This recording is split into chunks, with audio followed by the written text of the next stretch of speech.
Hey everybody, how's it going? Coming to you with another book review, and this time we're looking at a Magic the Gathering book. Now, I'm actually a big fan of the Magic the Gathering card game, even though I haven't had a chance to play in the last year or so.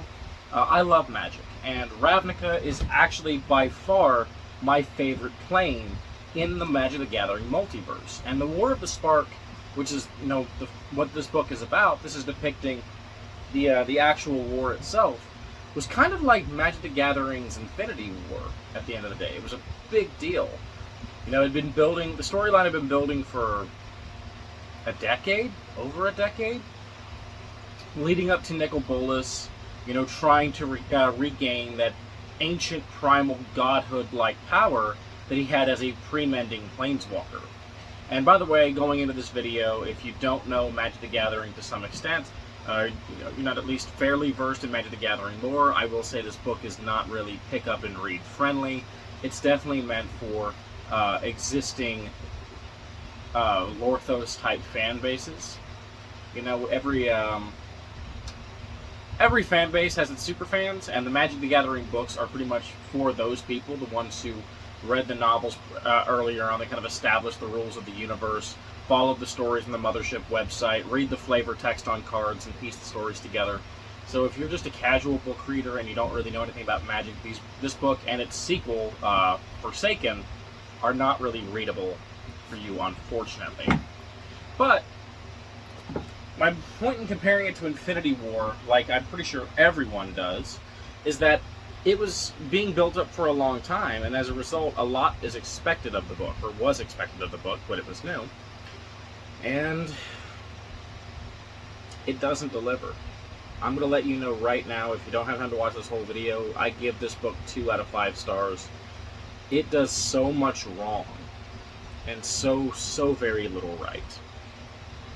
Okay, so the book was written by Greg Weisman, and I'm going to try to keep my opinions on its sequel, Magic the Gathering Forsaken, out of this video, because for one, I haven't fully read the book. I've only read excerpts online. And for two, it's a different book, and the sins of that book shouldn't be reflected on this book. Don't worry, when I buy that book and review it, I'll go all over why that book is arguably even worse. So, the first issue I have with Magic the Gathering's War of the Spark Ravnica, I'm just going to jump right into this, is the prose. Now, I'm not a prose snob by any means, but the writing in this book is just bad. It's not the worst I've ever read, but it's not what I would consider an acceptable level of quality. For example, the very beginning of this book, which, by the way, this is going to have some spoilers, because, again, I have to kind of talk about the contents to discuss why the prose are bad. I'll try to keep it minimal, though.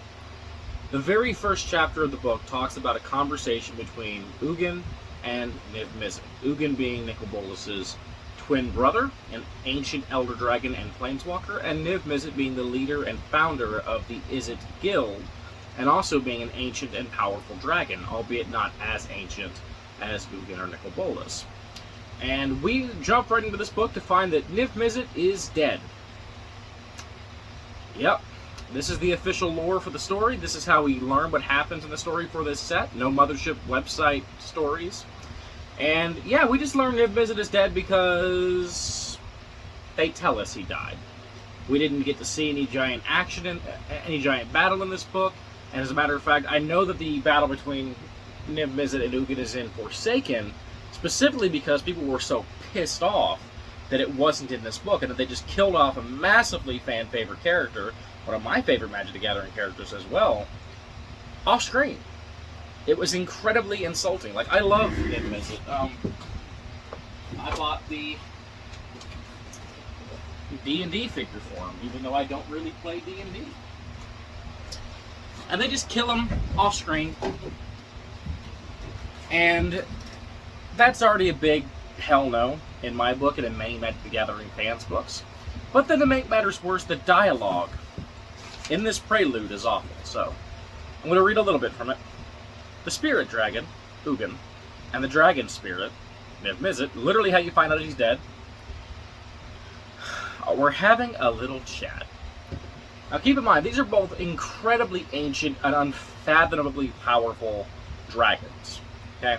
Ugin being pretty much only outclassed directly one-on-one by his twin brother Nicobolus, who stood as the most powerful of the Elder Dragons when it was all said and done. He won the Elder Dragon War. So even though he was the last-born of the Dragon from that batch of Elder Dragons, he was by far the most powerful when it was all said and done. He gained that power through deception, through trickery, and then means like, eating other powerful beings to become more powerful. Nicobolus, extremely, extremely powerful. Ugin, only a little bit below his brother. Niv-Mizzet, again, unfathomably powerful, unbelievably intelligent. The same is true for Ugin, but Niv-Mizzet is considered one of the smartest characters in the entirety of the series, and his dialogue in every previous story has been written like such. So, whenever I read the way these two ancient and incredibly powerful dragons are talking, remember that. This is a conversation between two gigantic, powerful, ancient dragons. "How long can your device there preserve you?" asked the spirit dragon. "A century or so," replied the dragon spirit. "I stripped the mind of an Orzhov Pontiff to confirm it was compatible. They're experts on that sort of thing. On ghosts, that is. The tech's all mine, of course, and it's brilliant." Of course, the spirit dragon glanced down a little at the silver box with its delicate filigree, sparkling clockwork gears, and shimmering crystals, as it projected the dragon spirit's essence right above the crisp gray dawn. Nice of Sarkhan Vol to deliver it here. Nice isn't the word. Necessary. That may not sound too bad, but when you consider the context of these two beings, and the way they've always talked in the past, which was more poetic, cryptic, the way dragons typically talk, this feels very human.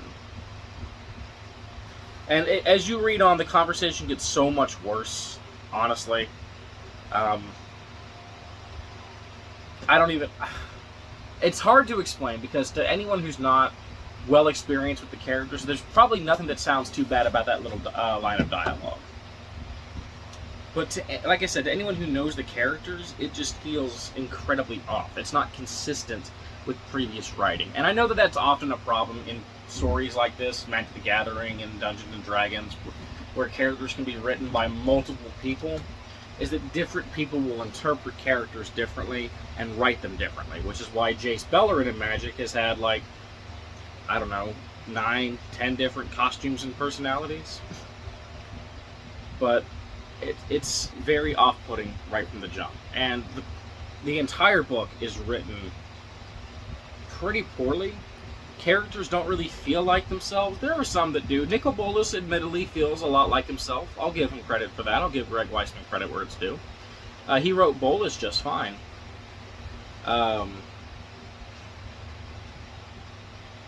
Tezzeret, you can argue, is written okay. Liliana was written pretty decently. Not near as well as she had been in the past, but decently.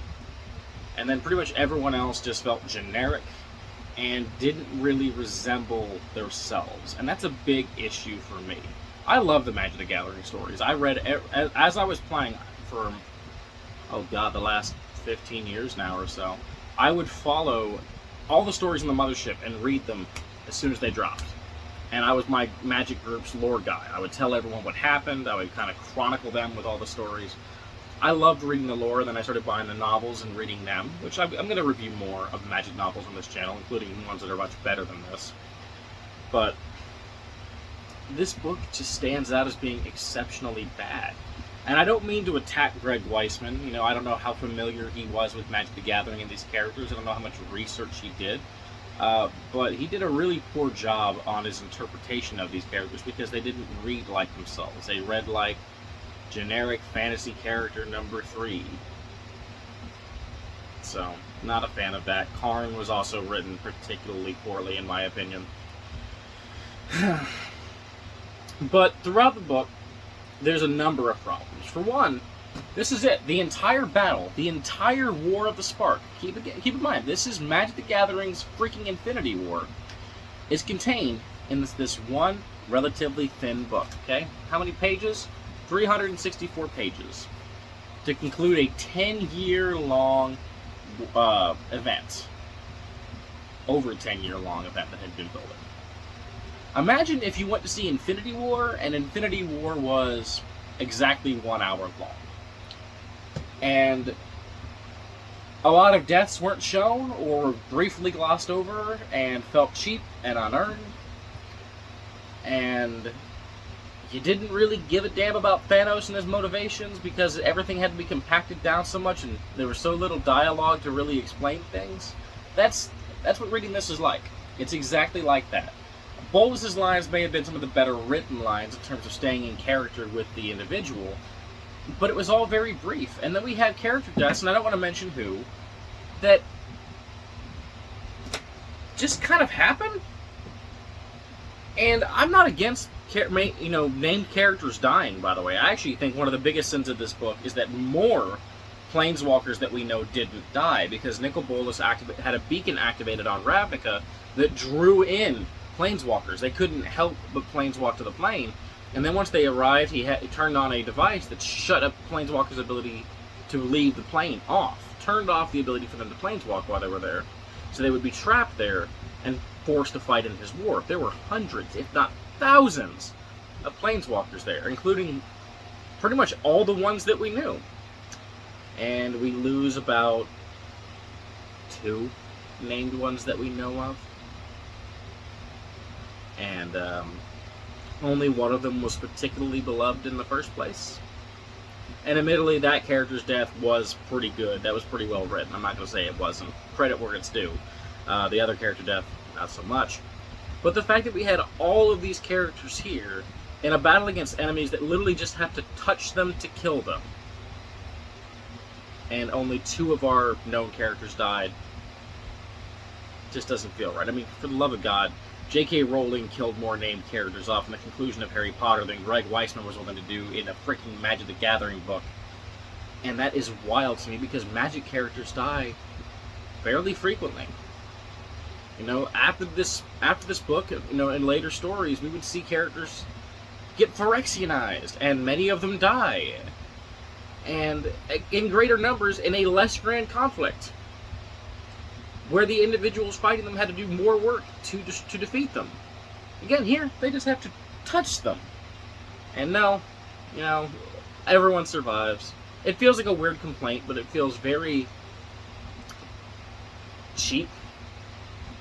And again, I'm used to Magic characters in grand events dying. We've seen named important characters die since the early days of the books. And so not having hardly anyone that we know die in this battle tends to take away from the battle.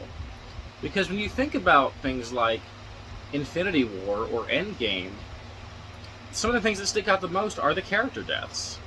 The death of Spider-Man in front of Iron Man's eyes, the death of Black Widow in order to obtain the Soul Stone. These are things that stick with the viewer. Vision's death in Infinity War. These are the things that stuck with the viewer. We have one instance like that here that we can kind of look at. And then, small spoiler alert, actually kind of a big spoiler. I don't want to say it because, whoever's reading this book. But let's just say that there's a certain character who actually, would have been the perfect time for them to die, and no, we're just going to seal them away instead because reasons. Yeah, I don't know. There's a lot about this book that I just did not enjoy, and I know I'm not alone. It's a popular opinion that this book is one of, if not the worst Magic the Gathering book that was ever written. Certainly the worst one that I've ever read. Now, I could come across some later, and matter of fact, I've got a bad feeling when I read Forsaken that it's going to be better. Because that book has all the same poor writing, weird choices made by characters that would have never made those choices, and to top it all off, by erasure. Yeah, nothing like a little homophobia to really muddy things up. But that'll be for that book. For this book, it's just poorly written. Characters didn't feel like themselves. It was rushed. There was pretty much no consequences to the event, to it all, and the ending left me wanting. So, not so much a review as this has been just me bitching about this book, but it deserves to be bitched about. The fact that the Phyrexians, the new Phyrexians, not even close to being comparably powerful to the old Phyrexians, which who themselves were arguably less powerful than Nicol Bolas, were able to do more damage in a scattered series of guerrilla warfare events, having to do far more work to injure and kill people, were able to inflict a higher body count than Bolas and his army of one-touch death soldiers, speaks volumes to how low the stakes were in this book. And I wanted higher stakes. You know, whenever we were preparing for War of the Spark, I was telling myself, okay, this could be where Liliana dies. This could be where Jace dies. This could be where Teferi dies, where Karn dies. You know, and no, not even most of the minor characters that we didn't really care about. Now, I'll be fair. There were aspects of the book that were good. Okay, one of Liliana's character development moments in the book, solid. Loved that. A certain character death who I won't mention, solid. Loved that. Teo Verata and Rat, their dynamic and their chapters in the book were some of my favorite to read, and I loved it. I love that relationship, and I would love to learn more about those two and the unique nature of Teo's Planeswalker Spark, because he can seemingly bring Rat with him, which is strange. But I would love to read more about that. That was a highlight. But pretty much everything else was just so poor. Now, it's not 1-star bad, because I feel like people are way too generous with their 5 stars and way too, I don't know, relaxed in giving 1-star reviews. For me, a 1-star review should be something that is truly, truly terrible with no redeeming qualities or next to no redeeming qualities. And this book isn't that. There are things about it that are good. It's just heavily outnumbered by what's bad. So again, it's a 2 out of 5. Another issue that I have with the book, and this may seem stupid, but it's just how short the chapters are. I'm used to reading fantasy books, and fantasy chapters are, you know, like at minimum 10 to 15 pages, oftentimes 20 or 30 pages, because that's just kind of the format. The chapters in this read more like a mystery novel, like a YA mystery novel. So let's see here. Chapter 30 is 4 pages long. And there are some chapters which are 1 page long or 2 pages long. And I can't remember any that were more than 6 pages long. I hate that. Because it made everything feel so fragmented and broken up. Because we never see the same characters chapter after chapter. So it's like, hey, spend 4 pages at, you know, this event, and then spend 3 pages with these guys, and then spend 2 pages with the B plot, and then another 3 pages back with the main plot, and then we're going to jump back to B plot for 5 pages. And it just felt so jumbled and disorganized, and it was terrible. So yeah, I'm going to stop complaining now, because I feel like that's all I'm doing, is I'm complaining about the book rather than offering anything constructive. There's very little constructive to say. It was poorly written, the prose were bad, the characters didn't feel like themselves, the war itself had no stakes, the battles were lackluster. Yeah, I'm not a fan of the book. I'm going to keep it and upgrade to the hardcover edition, because I was supposed to have a hardcover anyways. They sent me the paperback by mistake. Whatever. I'm gonna keep it for my collection, because I'm trying to collect all the Magic books, and I am gonna buy the sequel, which I already know I'm gonna hate, and I'm gonna read it and try to do my best to give it a fair shake. But I know so much what happens in that book that I already know it's not going to get a good review. Maybe it'll be, at best, it can hope to get the same score as this. I think. Maybe I'll be wrong. But that has been my review of Magic the Gathering, War of the Spark, Ravnica. What a mess. A mythical mischaracterization. So, I hope you guys have enjoyed. I hope you enjoy the rest of your day. And until next time, I'll see you later. Peace. Take care.